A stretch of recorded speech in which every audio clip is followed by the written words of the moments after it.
त्यांचा आपण जन्मदिवस साजरा करत आहोत आणि सोशल एज्युकेशन मूव्हमेंट म्हणजे समाजाला जागृती करण्यासाठी आपण संघटना काढून आपण काम करतात, याबद्दल आपलं अभिनंदन. आता आपण सगळे कांशीराम साहेबांच्या सोबत राहिलेले अनेक लोक आहेत, मूव्हमेंट पाहिली, चळवळ पाहिली, परंतु जे परिवर्तन अपेक्षित होतं महात्मा फुल्यांना, राजर्षी शाहू महाराज आणि बाबासाहेबांनी भारताच्या संविधानात सगळं लिहिलं. प्रास्ताविका वाचली की पूर्ण लक्षात येतं की हा देश कसा झाला पाहिजे, काय अपेक्षा होती. बाबासाहेबांच्या चळवळीचं मुख्य ध्येय काय होतं ती विसरलो, आम्ही सगळं विसरलो. आता काही गरज नाही बाबाला, पोरं डॉक्टर झाले, इंजिनियर झाले, खाऊन पिऊन चुकीवर चार चाकाच्या गाडीत. आता काय गावातला समाज, डॉक्टर बाबासाहेबांच्या समोर गावातला समाज होता, झोपडीतला समाज होता, अज्ञानी गुलाम लाचार तो समाज होता. त्याच्यात परिवर्तन झालं पाहिजे. जोपर्यंत त्याच्यात परिवर्तन होणार नाही तोपर्यंत मी स्वस्थ बसणार नाही. मग त्याच्यानंतर बाबासाहेबांनंतर जबाबदारी कोणावर दिली? शिकलेले लोक. पगाराचा 20वा हिस्सा समाज हितासाठी दिला पाहिजे. वेळ, बुद्धी आणि पैसा आपण हे सगळं केलं पाहिजे त्या समाजासाठी, त्याच्या उत्थानासाठी. या देशात सामाजिक आर्थिक परिवर्तन आलं पाहिजे. आता बाबासाहेबांना जोपर्यंत येत नाही तोपर्यंत मी थांबणार नाही. तर बाबासाहेबांचे अनुयायी नाही झालं तरी आपण थांबून झालो, बा संपलं काम झालं. आता याच्यामुळे हे चळवळी थांबल्या. कांशीराम सारख्या माणसांना वाटलं नाही रे बाबा, हे बदललं पाहिजे, हा अन्याय अत्याचार, ही व्यवस्था बदलली पाहिजे. आणि त्यांनी मग पुन्हा बाबासाहेब सांगायचं, अरे बाबासाहेबांना हे अपेक्षित होतं, तुम्ही आम्ही काय करताय? मग विचारवंत म्हणले, अरे बाबासाहेबांचे पुस्तकं वाचू चालू काढले, सगळे पचवून टाकले आम्ही. ह्या एक पंजाबचा माणूस येते ना आम्हाला बाबासाहेब सांगते, अरे आम्ही तुझ्यापेक्षा फार हुशार आहोत. ठीक आहे. मग त्याच्यावर चिंतन काय सांगत होता तो माणूस? पत्रकार विचारायचे, हा देश कसा पाहिजे कांशीराम जी तुम्हाला? मैं अशोक सम्राट का देश बनाना चाहता हूं. काय ध्येय विपरीत होतं बाबासाहेबांच्या विरोधात.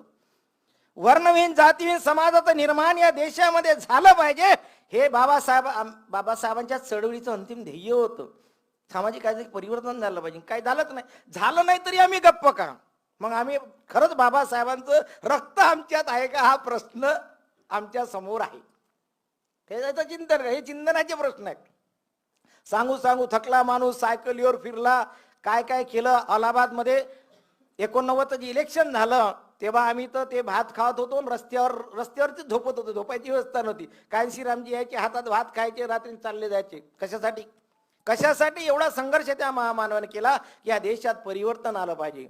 लग्न नाही केलं. आईनं म्हटलं, बेटा शहरा बांधले, शादी कर ले, बाद में तेरे को समझता होकर. माँ मुझे भी शहरा नहीं चाहिए, माँ मुझे भी कफन चाहिए, मैं कफन बांध के जीना चाहता हूं. ही प्रतिज्ञा केली बाबासाहेबांनी, प्रतिज्ञा केली. त्याच्यानंतर प्रतिज्ञा फक्त कांशीराम साहेबांनी केली. नाही, हे मला परिवर्तन करायचं, बदल करायचा. घरदार सोडलं त्या माणसाने. का पागल झाला होता का? लोक पागल म्हणायची त्यांना. त्यांनी ध्येय ठरवलं होतं का माझ्या जीवनात मला हे असं करायचं, परंतु आयुष्य कमी पडलं. मग आम्ही काय म्हणतो, आता काय करावं, बाबासाहेब नाही, कांशीरामजी नाही, कोणी नाही, आता कसं होईल? ते एक रूपक आहे रवींद्रनाथ टागोरांच्या याच्यातलं. सूर्यानं ठरवलं, म्हणे काय ठरवलं, आता मला सुट्टीवर जायचं. आता सूर्यानेच ठरवलं की सुट्टीवर जायचं आहे, तर आता या जगाला प्रकाश कोण देणार? प्रश्न निर्माण झाला आणि मोठी मीटिंग ठेवली. मग सूर्यदेवानी सगळे असे बसवले, सगळे प्रकाशाचे माध्यम, ट्यूबलाईट आला, लाईट आला, मोमबत्ती आल्या, कंदील आले, दिवे आले, सगळे बसले. त्याने सांगितलं, बाबा रे आता हप्ता मी सुट्टीवर जाणार. आता या जगाला प्रकाश देण्याचं काम कोण करणार? प्रश्न निर्माण झाला. सगळ्यांनी माना खाली टाकले. आम्ही कॉलेजमध्ये शिकवतो, एखादा प्रश्न विचारला पोरांना नाही आला की माना खाली राहतात. सगळ्यांनी माना खाली टाकल्या.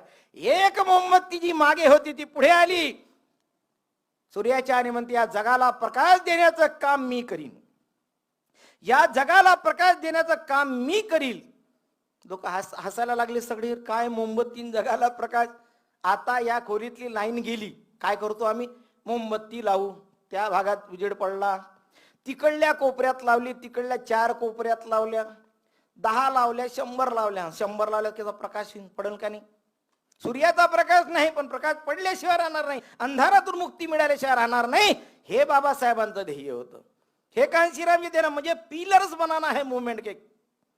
हे प्रकाशमान, हे जगाला दिशा दाखवणारे जे सोशल एज्युकेशन मूवमेंट या समाजाला शिकवण्यासाठी हे पिलर्स निर्माण केले. पण आता काय म्हणावं, आता आपल्याला बोलता येत नाही, बोलायचं माझा विचार नाही त्याच्यावरती की आम्ही काय करतो. बिल्डिंगा बांधतो, बिल्डिंगा पाडतो, बिल्डिंगा बांधतो आणि बिल्डिंगा पाडतो. अशातच आमचं आयुष्यानं जनरेशन टू जनरेशन उद्ध्वस्त होऊन राहिलं. तरी आम्हाला कोणाला का सुचत नाही, चळवळीवाल्यांना हे दुर्दैव आहे, काही समजतच नाही काय करावं. एवढा मोठा बाबासाहेब म्हणे, अरे तुमच्या समाजात पूर्ण सुरक्षा मी करून ठेवली. काय केलं बाबासाहेब? बाबासाहेब म्हणतात, अरे तुमच्यासाठी मी अहोरात्र संघर्ष केला. हा संघर्ष करत असताना मी माझ्या पत्नी रमाकडे लक्ष दिलं नाही रे, मी माझ्या मुलाबाळांकडे लक्ष दिलं नाही रे. तुमच्यासाठी रात्रंदिवस संघर्ष करत राहिलो. आणि बाबासाहेब म्हणतात शेवटी मला काय मिळालं? बाबासाहेब म्हणतात शेवटी मला काय मिळालं? पुन्हा आव्हान केलं समाजाला, हे मातांनो, भगिनींनो, शेतकऱ्यांनो, कर्मचाऱ्यांनो, अरे गरीब लोकांनो, अरे तुम्ही एक व्हा, एक व्हा. कारण येणाऱ्या काळात एक नवीन गुलामी या देशात येणार आहे आणि ती आहे म्हणे गरिबी. हे आज काय चालू आहे? ही गरिबीची जोखडं तुमच्या ह्याच्यात टाकणारे या देशातले जे पुंजीपती लोक आहेत, जे सरमायेदार म्हणतात त्याला, ते लोक तुम्हाला गुलाम बनवणार आहेत. म्हणून तुम्ही एक व्हा, एक व्हा. झालो एक? नाही झालो. एकामेकाला शिव्या द्यात साऱ्या पिढ्याच्या पिढ्या बर्बाद करणं चाललं. ही अवस्था त्या काळातही होती, आजही आहे. अशा अवस्थेत या समाजाला काढण्यासाठी माननीय कांशीराम साहेबांनी चळवळ की नाही, मला हे परिवर्तन करायचं.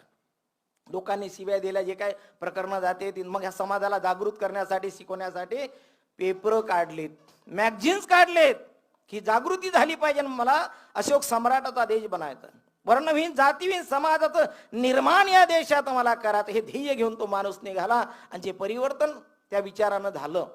आपण पाहतो उत्तर प्रदेश सारख्या ठिकाणी किती वेळा सत्ता आली, परंतु जे अपेक्षित होतं त्याच्यापासून आम्ही भटकलो. सत्ता, मग सत्ता येते ना, सत्ता आली का मग आम्हाला सगळंच पाहिजे. विचार गेला गड्ड्यात. या प्रकारे महात्मा फुल्यांचा, बाबासाहेबांचा, शाहू महाराजा, कांशीरामजीचा विचार हा दुय्यम झाला आणि सत्ता प्रथम झाली. तो झोपडीतला माणूस, गरीब माणूस, आमचं ध्येय आम्ही विसरलो. आणि ध्येय विसरलो म्हणजे काय होतं माहित आहे आपल्याला? जे विचारले त्या यानं दाखवून दिलं केजरीवालनं. ध्येय जे विचारलं काही नाही केलं. एक म्हणे अच्छे दिन लाएंगे, लोक त्याच्या मागे जमा झाले. दुसरा म्हणे अच्छे दिन काय काय ऐसा आहे, त्याच्या मागे लागले लोक. आता परिवर्तन फास्ट होणार, मीडिया आहे, सगळं आहे, परंतु जो विचार ज्या समाजापर्यंत गेला पाहिजे तो चालला नाही. तर सामाजिक आणि आर्थिक परिवर्तन या देशात झालं पाहिजे. हे मेन ध्येय भारताच्या संविधानाचं आहे, बाबासाहेबांच्या चळवळीचं आहे. जोपर्यंत हे होत नाही तोपर्यंत आम्ही कसं करायचं? सगळी सुरक्षा केली. तुमच्या मुलांना ऍडमिशन भेटल्या पाहिजे म्हणून आरक्षणाची व्यवस्था केली, स्कॉलरशिप भेटली पाहिजे त्याची व्यवस्था केली, नोकऱ्यांची व्यवस्था केली. आता तुमचं एकच काम आहे की ज्या समाजातनं तुम्ही आले त्याच्यासाठी तुम्हाला आता रात्रंदिवस संघर्ष करायचा आहे. तुमच्या जीवनाचा बळी सुद्धा द्यावा लागणार आहे. जेव्हा सैनिक 15-20 डिग्रीवरती तो तिथं ग्लेशियर मध्ये राहतो, कशासाठी? या देशाच्या सुरक्षेसाठी. कारण त्याची कुटुंबाची सुरक्षा झाली. आमच्या कुटुंबाची सुरक्षा बाबासाहेबांनी करून ठेवली. मग आमचं काम होतं या समाजाच्या सुरक्षेसाठी आम्ही लढलं पाहिजे. जर खरे आंबेडकरवादी बाबासाहेबांवरती प्रेम करणारे असतो तर प्रश्न उपस्थित होतं. नाही तर नुसतं फोटो लावून नमस्त 14 एप्रिल करणे, पैसा जमा करणे, भोजन करणे, काय काय धिंगाणे होतात त्या धिंगाण्यावरती मला बोलायचं नाही. 6 डिसेंबर करणे आणि जय भीम बाबासाहेब नंतर भेटू आपण पुढच्या 14 एप्रिलला. हे सगळं चालेल, हे होऊ शकतं, बदल होऊ शकतो, परंतु हे प्रत्येकाला वाटलं पाहिजे ना. कांशीरामजीला वाटलं नाही हे झालं पाहिजे, बाबासाहेबांना वाटलं ना हे बदलायचं आहे मला, सगळ्याला वाटलं पाहिजे ना. म्हणून कांशीराम साहेबांनी एक फॉर्म्युला दिला होता, N × D × S. गरज वाटली पाहिजे, N म्हणजे नीड, गरज भासली पाहिजे, D म्हणजे मनात्म इच्छाशक्ती पाहिजे आणि S म्हणजे स्ट्रेंथ, ताकद पाहिजे. तर तुम्ही परिवर्तन या देशात आणू शकता, अन्यथा काही होणे नाही. या देशात काय करा ते फार मोठं पूर्ण ब्ल्यू प्रिंट होते. आणि 12-13 फरवरी 1938 डॉक्टर बाबासाहेब आंबेडकरांचं भाषण आहे, त्याच्यावरती चिंतन जर चळवळीवाल्यांनी केलं असतं तर हे काहीतरी झालं असतं. त्याच्या चिंतन काहीच नाही. तर बाबासाहेबांनी 12-13 फरवरी 1938 मनमाडला काय म्हटलं? साम्राज्यवादाच्या विरोधात जर लढायचं आहे तर सगळ्या सामाजिक संघटनांचा सामायिक मंच तुम्हाला बनावा लागणार आहे. कारण या देशात जाती व्यवस्था आहे, याच्यात जर परिवर्तन करून आणायचं आहे ना, अनेक जातींच्या संघटना आहेत, यांच्यात तुम्हाला समन्वय घडवून आणावा लागणार आहे. याच्यावर कोणत्या वाद्यांनी जे काही अनेक वादवाले आहे, कोणी चिंतन केलं का अजिबात नाही, मीच मोठा आणि मीच परिवर्तन करण, समजत काहीच नाही. कांशीराम साहेबांनी त्या मुद्द्यांना पहिल्यांदा घेतलं. भाईचारा बनाव आंदोलन, जाती तोडो समाज जोडो, काय होतं हे 12-13 फरवरी 1938 बाबासाहेब याच्यावरती काम होतं. तरी म्हणायचे हा आंबेडकरवादी नाही, कारण रक्त म्हणे बाबासाहेबांचं लय. प्रश्न कुठं आला इथं जातीचा ना, जात मोठी, गड्ड्यात गेलो तरी चालते पण जात मोठी. मग मी सांगत असतो अरे बाबा जात मोठी ठीक आहे. आता मी मायक्रोबायोलॉजी बायोटेक्नॉलॉजीचा प्राध्यापक आहे. इव्होल्युशन झालं, कसं झालं फार मोठी हिस्ट्री आहे. पहिले हे एक महास्फोट झाला, पृथ्वी वायूचा गोळा होता, मग काय काळानं थंड झाला, मग त्याच्यावर nitrogen chlorine bromine oxygen hydrogen gases निर्माण झाल्या, मग हे स्थिर झाले, मग हायड्रोजन ऑक्सिजनचा संयोग झाला, मग पाणी निर्माण झालं, पाणी निर्माण झालं एक पेशी जीव निर्माण झाला. मग काय त्या पेशीची जात होती नाही, त्याच्यात म्युटेशन होऊन हजारो लाखो वर्ष लागले त्या पिरियडला, हजारो प्रकारचे जीव जंतू या पृथ्वीवर निर्माण झाले. काय त्याची जात होती अलग काहीच नाही. मग डार्विनचा सिद्धांत आला, माकडापासून माणूस निर्माण झाला. मग काय एका जातीचा माकड होता काय, मराठा तेली माडी कुणबी मातंग चामार बौद्ध काही मातंग असं काय काहीच नाही. मग जात आल्या कुठून, सगळेच काम सगळे आजही जगामध्ये सगळेच काम कोणताही माणूस कोणतंही काम करतो, जातीच्या सर्टिफिकेट नाही. जगातला एकमेव देश जिथं जातीच्या सर्टिफिकेट 50 वर्षाचा दाखला दाखवतो देतो लेखाला येतो. काय चालू आहे? आणि याला या देशाला म्हणतात बाबासाहेब वर्णविहीन जातीविहीन समाजाचं निर्माण मला या देशात करत. केवढं मोठं प्रचंड आव्हान होतं. आम्ही सगळे माणसं सगळे सारखेच आहोत, जगात जात नाही. मग इथंच कुठं आली काय, एका कोणी म्हणते देवानं माणूस निर्माण करा, ठप्पा मारला जा मराठ्याच्या घरात, कुणब्याच्या घरात, तेल्याच्या घरात. मग तेली म्हणला 1 वेळा 2 वेळा झाला, कुणबी म्हणला खेडूल्या झाला, बावण्या झाला, तिरड्या झाला, असं काय काहीच नाही. सगळे माणसं हे आम्ही निर्माण केलं, काही लोकांनी इथं निर्माण केलं. नशा भिंती पक्क्या केल्या, त्याच्या पूर्ण वॉटर टाईट कंपार्टमेंट, तोडत बसा किती, ते काही तुटणार नाही. ही व्यवस्था बदलायची आहे. कशासाठी? मानवतेच्या हितासाठी, या देशाच्या हितासाठी, सगळ्या जाती धर्माच्या कल्याणासाठी. म्हणून हे जातींच्या संघटना आहेत, यांच्या समन्वय निर्माण करा. या देशातले सामाजिक आर्थिक मुद्दे शैक्षणिक मुद्दे सगळे त्यांच्या समोर ठेवा आणि त्यांना एक करा. आणि एकत्रित ज्या दिवशी हा समाज होईल, हा 100%ला 85% होईल. आणि यांना वाटेल की नाही आता या देशात आम्हाला परिवर्तन आणायचं आहे, जगातली कोणतीही शक्ती आम्हाला थांबवू शकणार नाही. हे महामानव कांशीरामजीचं ध्येय होतं, हेच बाबासाहेबांचं ध्येय होतं. आम्ही विचाराला महत्व देत नाही, आम्ही जातीला महत्व देणारे या देशातले. आता काय म्हणून बाबासाहेब म्हणतात प्रत्येक जातीच्या रगामध्ये जात भरलेली आहे नो. म्हणून या देशात ह्या जाती जवळ येत नाही.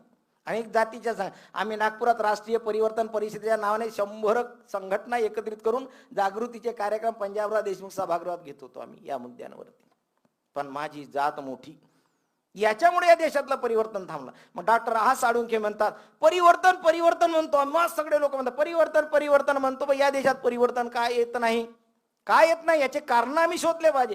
परिवर्तन हे शास्त्र बनवावं लागणार आहे, याचे नीतिनियम बनवावं लागणार आहे. आणि ह्या समविचारी संघटनांनी एकामेकांवरती जाहीररित्या वार करू नये. पण आम्ही जाहीररित्या वार करतो. तर आहा साळुंखे म्हणतात या संघटनांनी बेरीज गुन्हाकार करावा. गुन्हाकार जर होत नसेल तर बेरीज करावी, पण वजाबाकी आणि भागाकार करू नये. पण या परिवर्तनवादी संघटनांनी या देशात वजाबाकी आणि भागाकार केला आणि म्हणतात परिवर्तन आलं पाहिजे. अशक्य आहे, अशक्य आहे होणं. कांशीराम साहब म्हणतात मैं 6000 जातियों को जोड़ने में लगा हूं. एक जाति अल्पसंख्यांक होती है, लेकिन सारी जातियां अगर जुड़ जाए तो बहुसंख्यांक बनेगी. जब बहुसंख्यांक बनेगी इस देश में हम चाहे वैसा परिवर्तन इस देश में ला सकते हैं. आणि त्यांनी शेवटल्या चंद्रपूरच्या शेवटल्या भाषणात सांगितलं इनको जोड़ने में मेरी शक्ति भी कम पड़ती है. एकट्या माणसाचं काम नाही. मग आता काय करा, आता काय करा, चिंतनाचे प्रश्न. याच्यासाठी हे होऊ शकतं, बदलू शकत नाही असं मी म्हणत नाही. पण प्रत्येक माणसाला ज्या दिवशी वाटेल की नाही याच्या समाजासाठी आम्ही काहीतरी केलं पाहिजे, या देशात परिवर्तन आम्ही घडून आणू शकतो. 26 जानेवारी संविधान दिवस आहे. टीव्हीचे एवढे चॅनल आहे, एखाद्या चॅनलवरती डिबेट तुम्ही ऐकलं असेल तर सांगा संविधानावर. मी नाही ऐकलं, पण एखाद्या महाराजानं शंकराचार्यानं काही म्हटलं, एखाद्या खासदारानं काही म्हटलं, एखाद्या मुख्यमंत्र्यानं काही म्हटलं, डिबेट, याच्यावर डिबेट.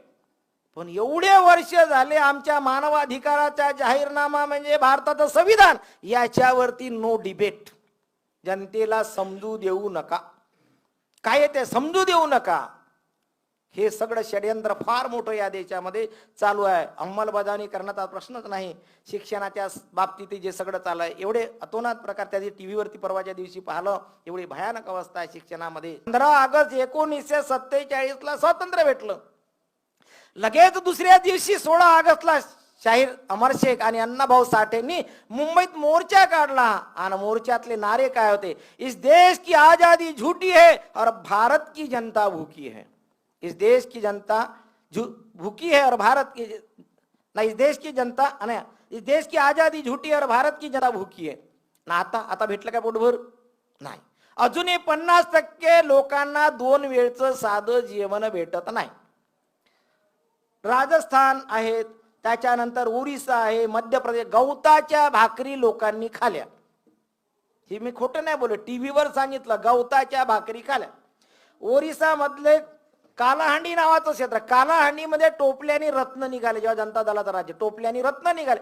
रत्न ज्या भूमीत कालाहांडीतनं निघते, त्या राज्यातले मायबाप आपले पोरं 200-200, 500-500 रुपया स्वतःचं पोट भरण्यासाठी विकतात. मग आता कसं परिवर्तन सांगता सांगा? एवढे शिकले सवरलेले कलेक्टर, IAS अधिकारी, सगळे मोठे लोक आपण झालो, पण हे मायबाप आपले पोरं काय, मग ते आपले भाऊ बंद आहे का नाही, नातेवाईक आहे की नाही, हा प्रश्न, हा महत्वाचा प्रश्न. जर आमच्यात प्रेम असतं की नाही, हे जे ओरिसातले कालाहांडीतले लोक आहेत हे माझे बांधव आहेत आणि माझ्या बांधवाला वाचवण्यासाठी आम्ही काहीतरी केलं पाहिजे, हे ज्या दिवशी भारतातल्या जनतेला वाटन त्या दिवशी भारतात परिवर्तन येईल, अन्यथा काहीही होणे नाही.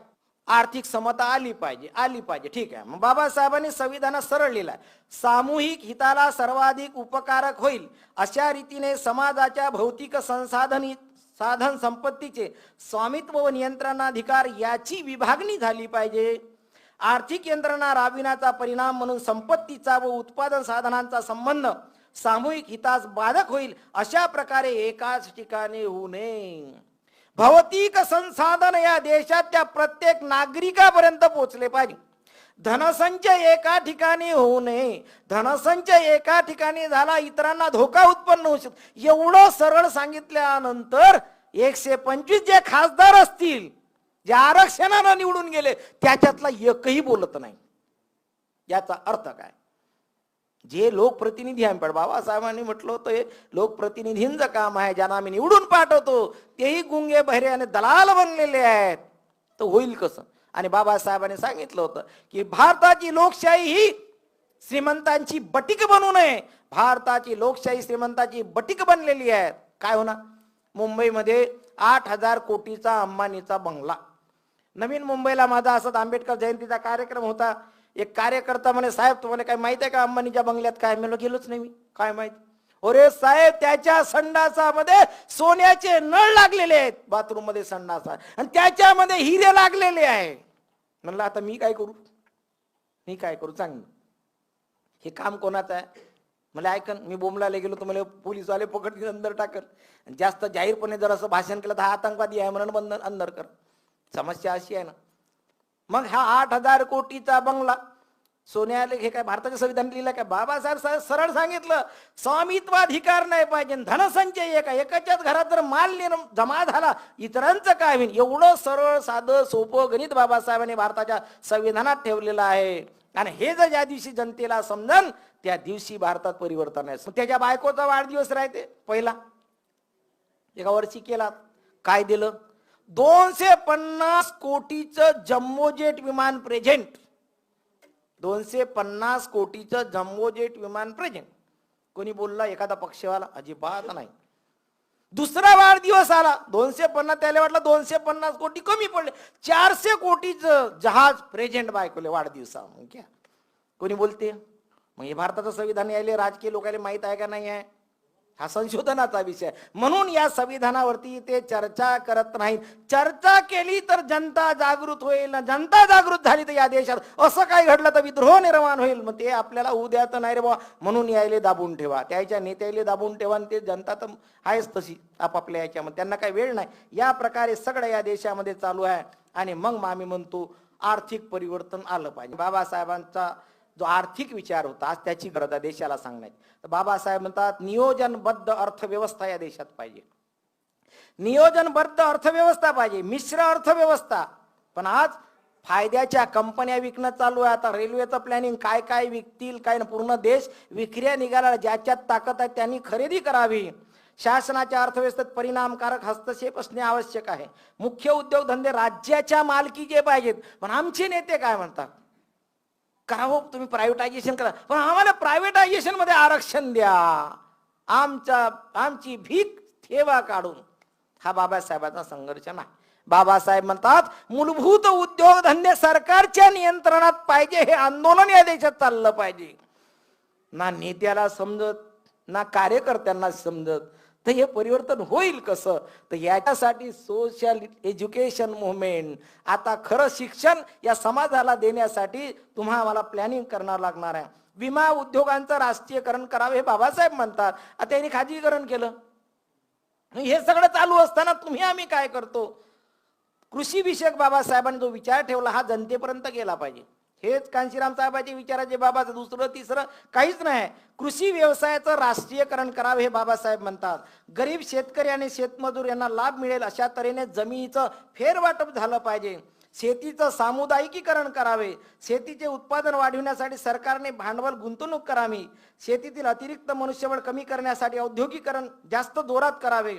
शेतीची यांत्रिकीकरण करावे. सहकारी पद्धतीने शेती करावी. अमेरिका, जपान, चीन अनेक प्रगत राष्ट्रात हे चालू आहे.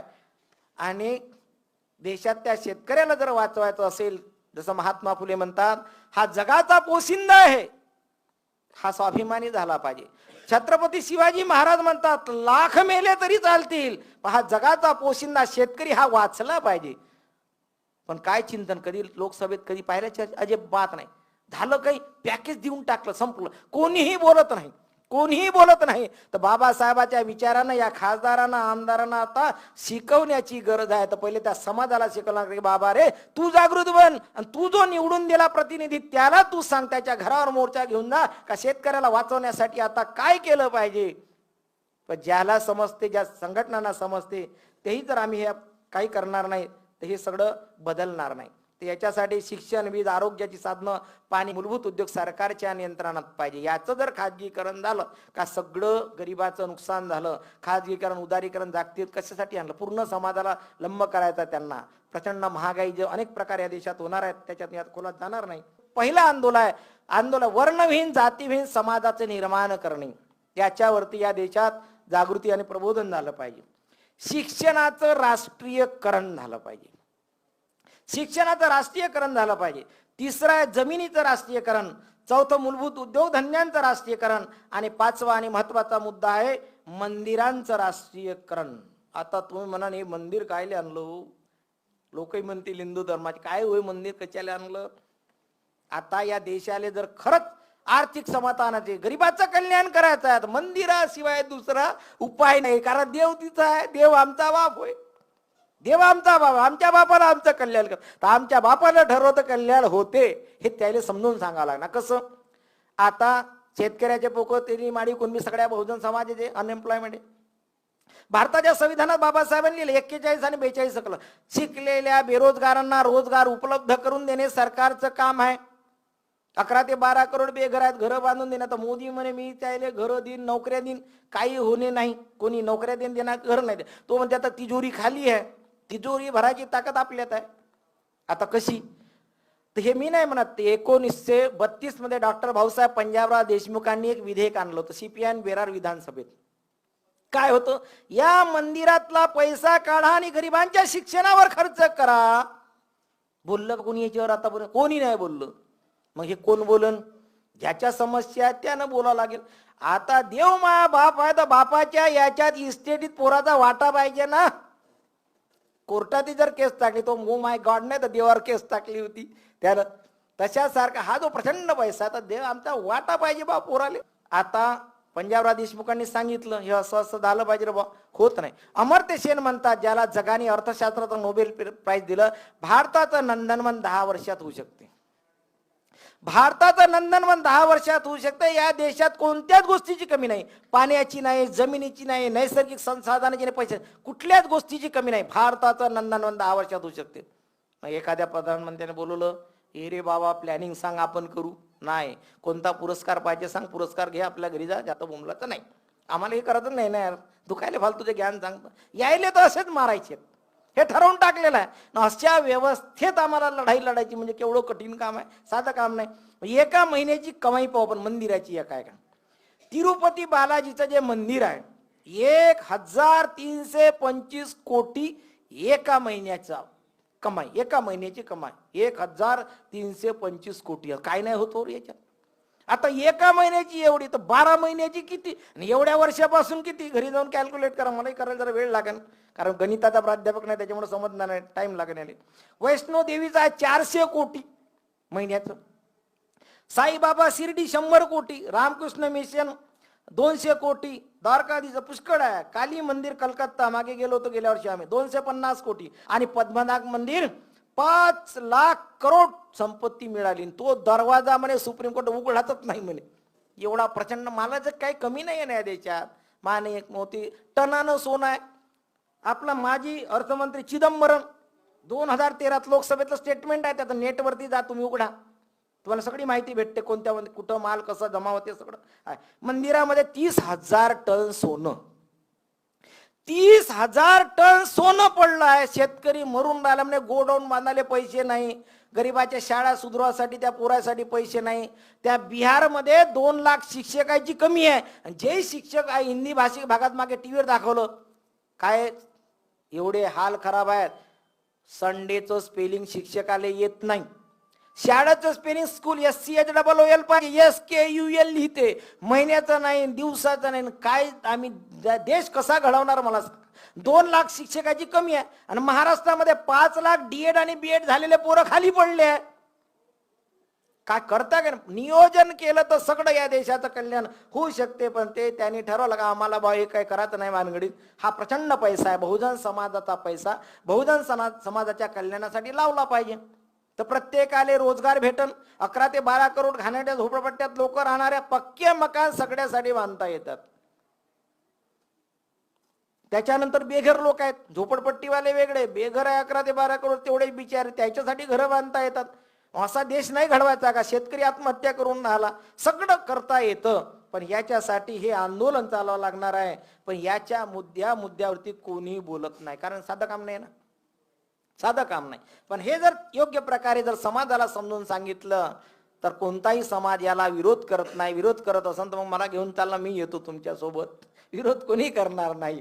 तर याच्यासाठी असं जर आंदोलन या देशात जर चाललं तर फार मोठं परिवर्तन होऊ शकतं. प्रत्येकाला वाटलं की नाही माझ्या पोराला नोकरी भेटली पाहिजे. हा आत्महत्यावर 1,35,000 नवयुवकांनी 35 ते 44 वर्षाच्या दरम्यान आत्महत्या केल्या या देशामध्ये. आम्हाला काही वाटत नाही का. लाखो लोक जर नवयुवक जर आत्महत्या करत असेल तर तुम्ही पेपर उघडून पहा, काय दिसतं चित्र. हा भारत कुठे चालला. बुद्धाची भूमी, बुद्धाचा देश, स्वातंत्र्य, समता, बंधुता, न्यायाची व्यवस्था या देशात आली पाहिजे. कधी येईल मग हा जो ज्याच्या आणण्याची जबाबदारी आहे त्याला जागृत आणि संघटित करावं लागणार आहे. त्या दिवशी हे परिवर्तन होईल. तर मान्यवर कांशीराम साहेबांनी याच्यासाठी अनेक जे आंदोलन तुम्हाला चालवले, सायकल घेऊन फिरला माणूस, पायी फिरला, काय काय नाही केलं, हाल अपेष्टा अत्यंत सहन केल्या त्या माणसाने. हे परिवर्तन या देशात आलं पाहिजे. हे प्रचंड आव्हान आज बहुजन समाजांसमोर आहे. तर कांशीरामचा हा विचार, त्या बाबासाहेबांचा, फुलेंचा, शाहूंचा विचार जेव्हा या सगळ्या समाजापर्यंत पोहोचवला जाईल, नाही तर सगळ्या जातींच्या संघटनांपर्यंत, हा तिथपर्यंत पोहोचला नाही अजून. आपल्याला वाटत सर आम्ही मागे सोनारांच्या अनेक जाती म्हणजे 12 संघटना सोनारांची, त्या सगळ्या सोनाराच्या संघ शाहू महाराज जयंतीचा कार्यक्रम घेतला होता. प्राध्यापक अशोक राणाला बोलवायला आलो आम्ही, सगळ्या संघटनातर्फे कार्यक्रम. 2 सोनार समाजाचे माणसं होते. साहेब म्हणे हे तर खूप चांगलं आहे जी म्हणे, पण आमच्या समाजाला कोण सांगल. म्हणलं तुमचा समाज तर जानवर टाकते, तो ब्राह्मणाच्या जवळ समजते, तर त्याला कोण सांगा. म्हणलं आम्ही सांगू, पण त्याने जमा कोण करण. म्हणजे आम्ही 2 लोक आणि त्याने 125 लोक असतात सगळ्या संघटनांच्या आमच्या शिवाजी सायन्स कॉलेजमध्ये जमा करून आम्ही त्याचं प्रबोधन केलं. या प्रकारे सगळ्या जातींपर्यंत पोहोचण्याचं प्लॅन तुम्हा आम्हाला बनवा लागणार आहे. सगळी जात जेव्हा बंधुभाव निर्माण करेल, बुद्धाच्या मैत्री भावनेनं संघटित होईल, त्या दिवशी भारतात परिवर्तन होईल. मला इथे बोलवलं, बोलण्याची संधी दिली, त्याबद्दल आपला सगळ्यांचा संघटनेचा आभारी आहे. जय फुले, जय भीम, जय भारत. मान्यवर काशीराम जी कहते थे कि मुझे न बिकने वाला